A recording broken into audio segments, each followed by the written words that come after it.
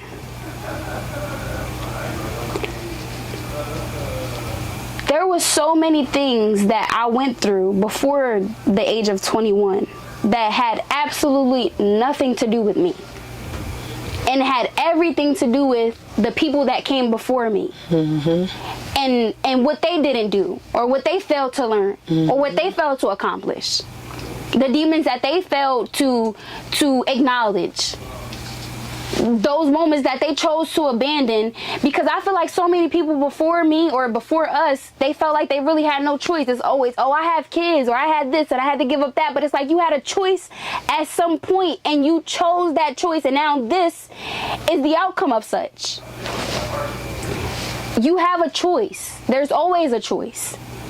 And with time, even though that sounds so cliche, I used to hate hearing that shit. Like, literally, like, don't keep telling me with time things gonna get better and all that other type of stuff.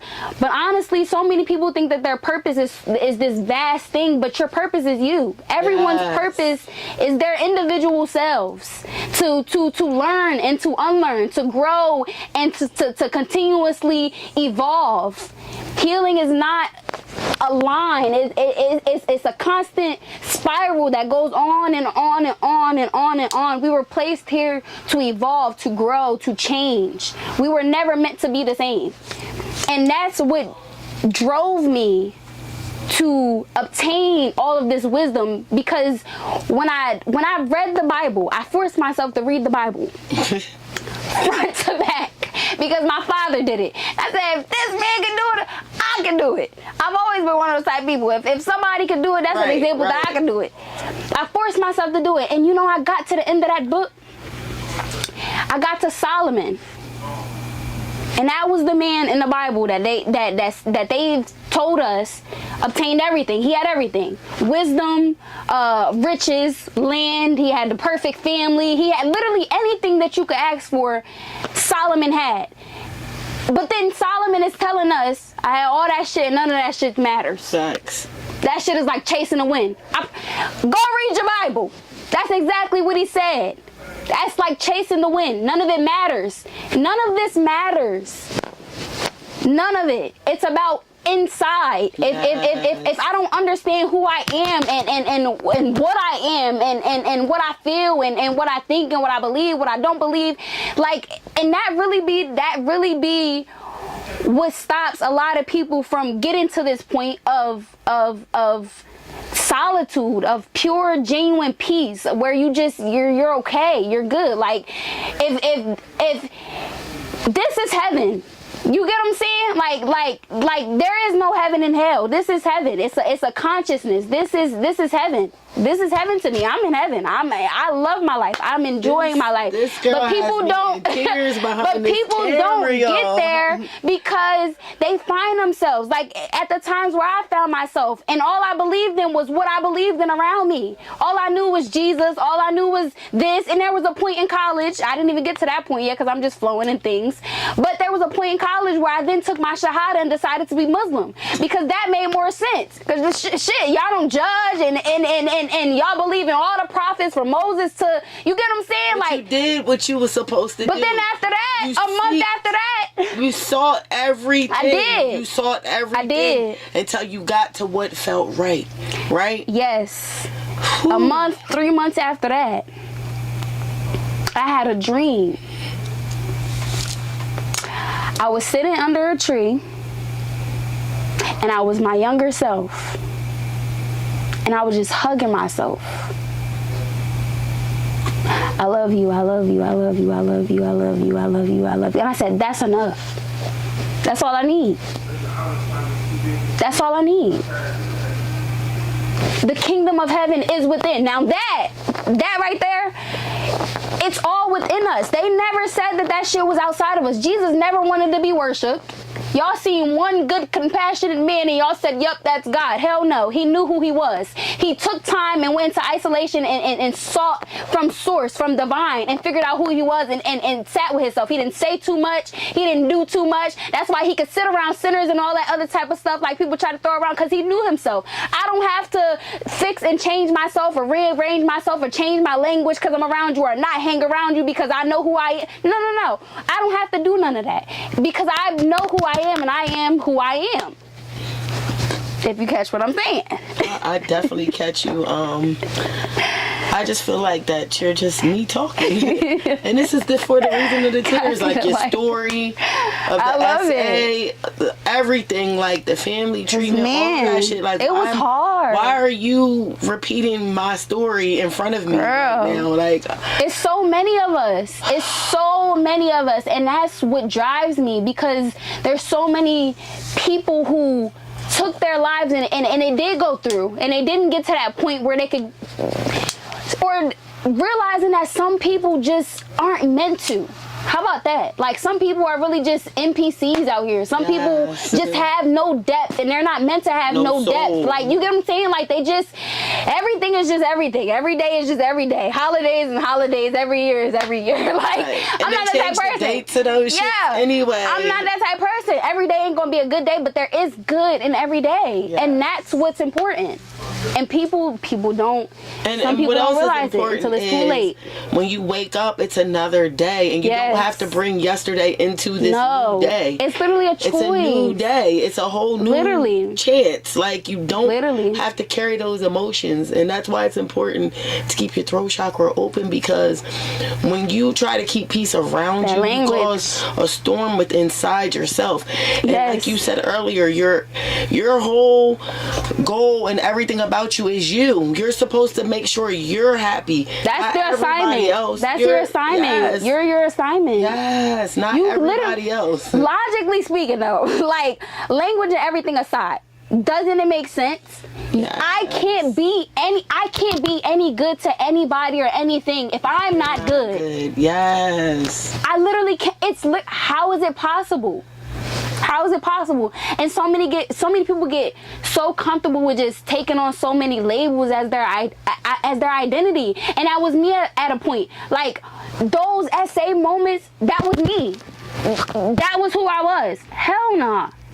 That's why I started that. I like twice. Literally. Somebody did something to you. I'm sorry, I keep tapping all the things. And then you're sitting around angry about the situation and all that. And listen. And then we torture ourselves. Let me tell you what was another moment that made me realize I gotta heal. I gotta do this for me. So there was a moment that had happened when I was 14. It was the summer before high school, before I started high school. So 8th grade summer. There was an incident that had happened with me and my mom. And I ended up moving out, leaving to go live with my father. That was when it first started happening, or whatever, when I was with my father. This was before I get further. My father essayed me the second time, by the way. So, going from that to that, it was so much turmoil. Because I'm thinking you finna save me from one toxic household. I'm going into a whole nother one. That's a whole different ballgame. You mean like your actual birth father? Correct. Yeah. You were so strong. Thank you. Yeah. So, I lived with him and his wife for 4 years.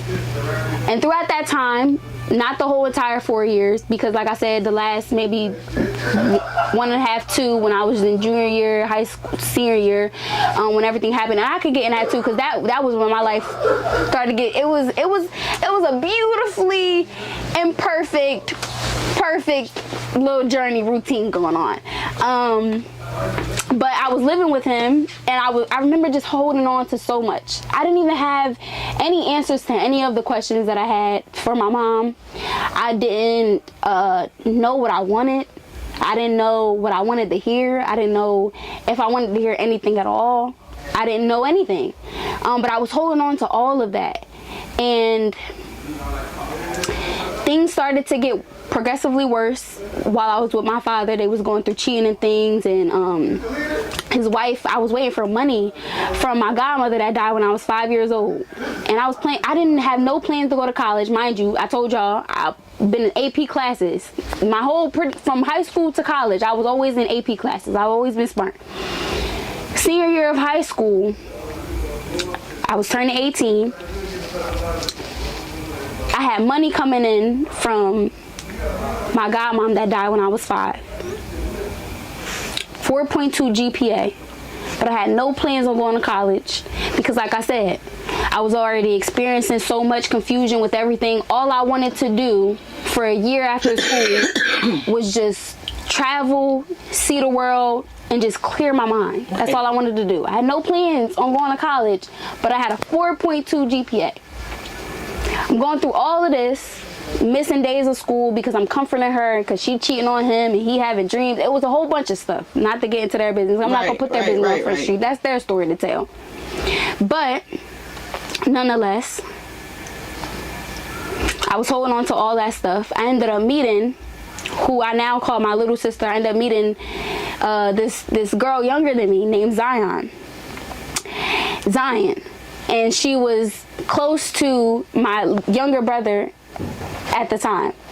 And she was in a younger grade than me, but we were in the same chorus class and everything like that. And we just clicked. Like, we just looked alike. We sung. We goofy. Like, we just clicked. Right. And we started hanging out more and more, even though, like I said, even though she was younger than me, it was just a connection that was there. And it was so divinely orchestrated. She started to come around more. And she used to just be like, Ty, you're so nice. Like, why do you get treated like that? Why do she treat you like that? Why do they treat you like that? Why do you get overlooked? Why do you have to do this? Why does nobody else do this? Like, she started to have so many questions, and these were all questions that I could never, these were all voices that I could never give names to, that at the time were just echoes to me. At the time were just whispers to me. Like, I couldn't even form those questions in my mind because it had become so normal, like my everyday. So when she started to ask those questions, I'm like, the fact that I couldn't even give her an answer bothered me. But I couldn't say too much. All I knew was just, goes on in your house, stays in the house. So I defended. No, it's okay. She's just having a bad day, or he's just not feeling, or, just making justifications and things. And so I started to get closer and closer with her. She started to come more into my house. I started to go over her house more. And her mom now is closer. Now they're meeting and things. And she starts noticing. Mama Toya, she's like, something ain't right. Ty, you too pure. Like, Ty carry herself like she from Beverly Hills or something. Like, why they treating you like that? Something not right. And I'm like, no, it's not. It's really, really not. And it hasn't been for a long time. And I just break down. And I'm like, more things start happening, and I think it was a situation where she like put her hands on me and took my phone and things. And mind you, like I said, I got 2 jobs. I'm a senior in high school, and like, it's too much going on. So I tried to one day take my little brother's phone. Something gotta give. Right. I need, like, anything can happen. I need a phone. She like put that phone, I think she had set it through the Ring camera. Put that phone back in the counter. Now, she don't pay the bill. She don't do nothing. Put that phone back on the counter. So I put the phone back on the counter. But in that moment, I knew that was my moment where I'm tired of being tired. Like, that was that moment for me. So I went to school. I had 2 homegirls at the time, Lana and Sanaya. And I said, I just vented to them. Mind you, these are people that have been around this person to experience her for herself, or to experience these people for themselves. And all I had to tell them was, it's time. Like, I'm ready. They like, all right, bet. The first and only thing I did when I left that household was go to the beach. Mind you, we lived like I went to school right on Killings Ponds Road in Felton, Delaware. So we like 20 minutes away from the beach. So we go to this one little beach, and I just rest. I let the sand just kiss me. I'm feeling the sand. I'm feeling alive. Like, this is what I want to feel. This is peace. This is what that is. Yes, grounding. And I never went back. I went straight to Zion's house. It was a whole big thing, and I'm getting a PFA, and Mama Toya was like, Ty, you got a 4.2 GPA? And I said, yeah, mama, but I just want to travel the world and think. She said, girl, you need to go to college. So I was like, but I think the deadline is over and all that other type of stuff. And she was like, no, girl, we going to talk to your guidance counselor. You going to talk to him and we going to get you into some type of college. You got to go to college. So I'm like, all right. I ended up talking to the guidance counselor. It was literally the last day to register for classes for college. And he started telling me the list of things, and I'm picking different things, picking different majors. At the time, he was like, I didn't know what major I wanted to do because, like I said, I didn't plan on going to college. But he was like, well, of all your AP classes, which one interests you the most? And I said psychology. So he was like, all right, let's go with that. So I did psychology for a little bit. I got into Dell State, and she was like, at first I didn't want to go. I was like, well, Mama Toya, can I just stay here? And she was like, of course you can stay here, but I think you should really go on campus. So I was like, all right.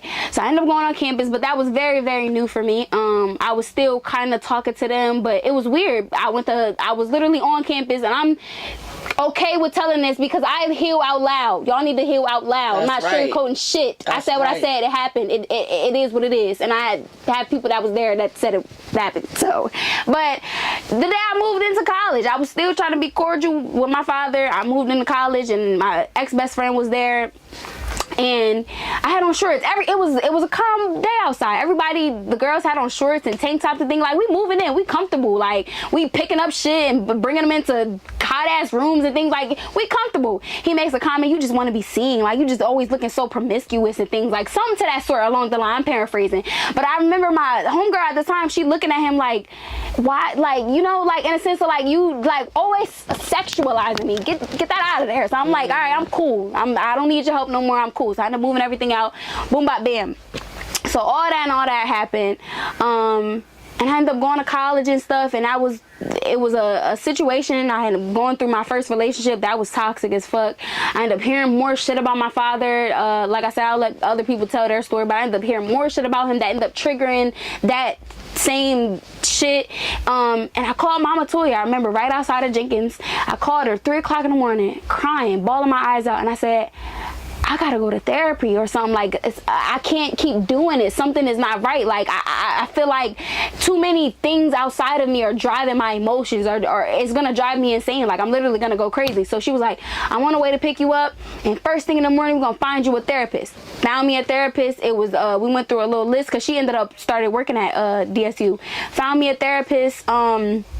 And she was a black lady, and it was an immediate click. We talking about things, and it was more conversational than therapist to client base, because it was like literally a flow like this. Like, I'm telling her everything, and she like, you didn't already reflected on all of this type of stuff, so what are you holding on to? And I said, I don't know. I guess at a certain point, I felt like I needed to feel those things, you know, to know what it feels like so I never have to feel it again. Or maybe it was to know for sure, this is what I'm feeling, like to really acknowledge those things that I was feeling. I don't know what it was, but it was those type of conversations. And then it was the Muslim thing and all that other type of stuff. So I was like, there's just always a way out. Shit gets messy as fuck. I have no family besides my everyday people. I don't talk to a grandmother. I don't talk to an aunt. I don't talk to you get what I'm saying? I just started rekindling with my cousins, and I love that so much. But like, you get what I'm saying? Like, sometimes the people that you come from are just the driving force to lead you into greater bounds. True. And a lot of people get stuck there and allow those people to hold them back. Well, my mom ain't never do this. My mom ain't never do that. Well, my dad ain't never do this. My dad ain't never do that. You know what I say? When you turn 18, or when you start fucking, however you look at it, it is now your responsibility. No, it's not your fault, but it is now your responsibility to do what they did or did not do for yourself. Break them generational curses. People, I've never been that type of person, oh, this is just who I am, take it or leave it. No. Tell me about me so I can grow, so I can learn. Because, mind you, I'm 21 now. Just what? 3 years ago, I was a child. Literally. How could I how could this just be who I am? Right. How could I want my adult version to reflect who I've always been as a child? I don't want that. Right. No, I want you to see me and hold on a second. You look different. She sounds different. That's right. She's walking different. I don't associate me as the with childhood. That pain, with that pain. Because shit is different. We done turned over a whole new leaf. Shit is really different around here. When I speak, I might get emotional, but bitch, don't put me with that pain. You feel me? At all. And people tend to do that. They do a lot. Just because you getting emotional while you talking does not mean that, you know. Honey, I don't even get emotional anymore. I love talking about it. I love talking about it. Don't think you failed me. Don't think you did me any wrongdoings. No. Y'all helped me prosper. Yes. Y'all helped me elevate. Y'all helped me fly. Yes. I wrote a song about that. I don't know who the fuck I would be without my trauma. That's I don't know right. who I would be without it. Genuinely speaking, I probably would have ended up going through the stereotypes and probably would have been pregnant at an early age if I didn't go through all of that shit. But because I went through all of that shit, it taught me something. I gained some wisdom from it. And now this is who I am. Here I am today. And this ain't even who I'm always going to be, because I might be somebody else tomorrow. You're going to evolve every time. And you're a beautiful person. I just want you to know that. I'm so grateful that we are having this conversation and I got to interview you and I got to meet you. Me too. Other than coming here, I would have never got to meet you. Yes. Your story is tremendous. And thank you. It's so tremendous that I know for a fact I'm going to have to bring you back for a part 2, because we didn't even get to your poetry. No. We didn't get to your music. And we're already 40-something minutes into Crazy. this. Is there anything you want to say to anyone? The world is your oyster. The sky is not the limit. There is no limit. Right. You can do and be whoever you want, whenever you want. If tomorrow you decide you want to be a monk, you be a monk. If the next day you decide you want to be a bird, you go be a bird, honey. You fly. You fly well and high. Whatever you decide you want to do, truly though speaking, because I play too much. But whatever you decide to do, you can do it. Like, if you just take a second, close your eyes and think about all the times you truly wanted to do something, didn't you do it? That is true. Didn't it get done? Anything you truly put your mind to, you can do. I know that's right. My EP is dropping 222. That's also Divine Orchestrated. Yeah. I love it. I love it.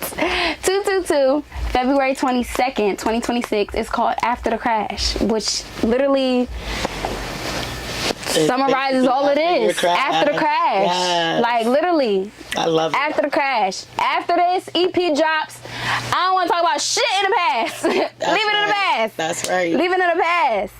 Literally. Healing is very important, and people don't understand that. Nope. And they think that you could just bounce around and keep the trauma inside, and it really fucks you up. It does. It really does. And your health. Yes. Your body. Yes. Listen to your body. Like, in so many different aspects. It really will. It will catch up to you. It really will. You will bleed on motherfuckers that didn't even cut you. Exactly. And you'll expect them to deal with that trauma from you. And it's not fair. Nope. Because why should I have to go through some pain and I'm not the one who hurt you? At all. That's crazy.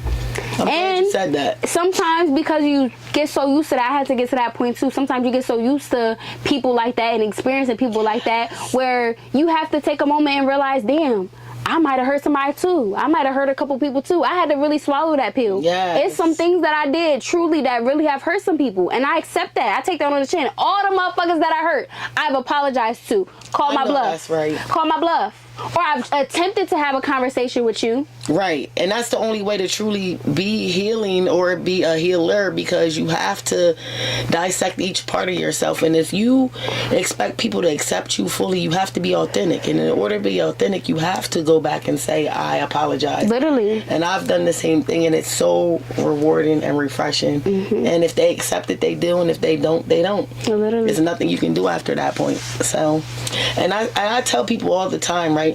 We live in trauma for so long that we think that it's normal until it's not.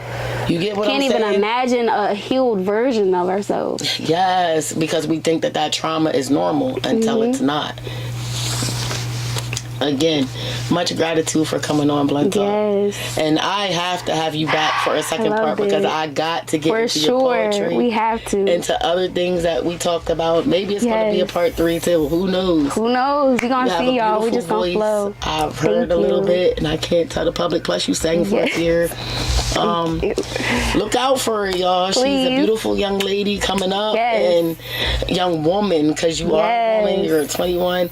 Listen, and you're not single, right? Because I heard you say something about... I'm not. So men, stay up off of her. Thank you. I'm practically married. Hey, I love like to that say I'm for married. you. And I hope he's spiritual too. Yes, he is. Oh my God, yes he is. Great. That's so divine right there. Yes. Great. Again, much gratitude, and we will have you back. Thank you. I can't wait to see y'all again. Yes.